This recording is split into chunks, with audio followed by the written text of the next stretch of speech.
Tehran نے اس حملے کی ذمہ داری اسرائیل پر عائد کرتے ہوئے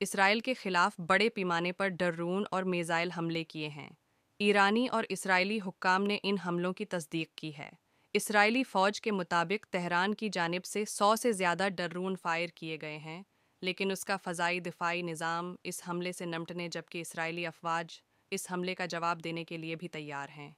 غزہ کی پٹی میں حماس کے اسرائیل کی 6 ماہ سے زائد عرصے سے جاری ہے۔ اس جنگ میں وسعت ہونے کے خدشات ان دونوں ممالک میں کشیدگی کی وجہ سے پہلے ہی بہت بڑھ چکے ہیں۔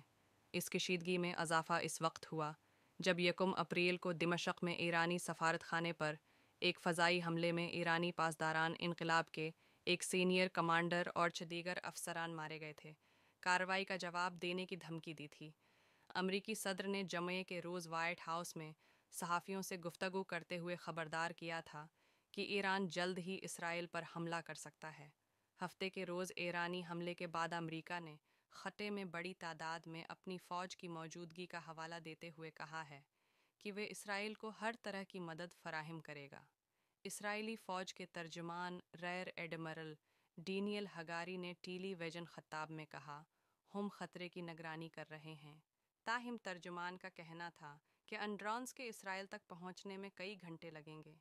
اسرائیل میں چینل 12 ٹی وی نے ہفتے کے روز دیر گئے ایک دفاعی اہلکار کا حوالہ دیتے ہوئے کہا کہ اسرائیل کی طرف کل 100 کے قریب ایرانی ڈرون اور میزائل داغے گئے ہیں۔ چینل 12 نے اطلاع دی ہے کہ ان میں سے کچھ کو شام یا اردن میں مار گرایا گیا ہے۔ اسرائیل کی فوج نے کہا کہ اس کی افواج اور اتحادی ان میزائلوں کی قریب سے نگرانی کر رہے ہیں اور اسرائیل کے دفاع کے لیے تیار ہیں۔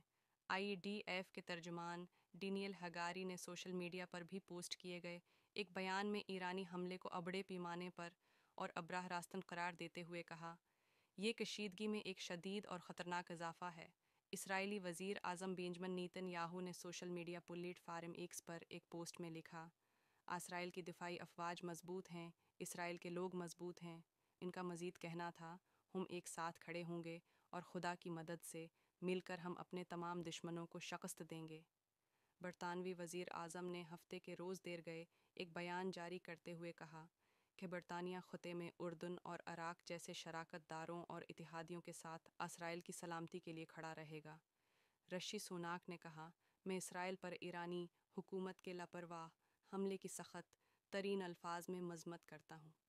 ایران نے ایک بار پھر یہ ظاہر کیا ہے کہ وہ اپنے گھر کے عقب میں افراتفری کے بیج بونے کا ارادہ رکھتا ہے۔ برطانوی وزیر اعظم نے بیان میں کہا کہ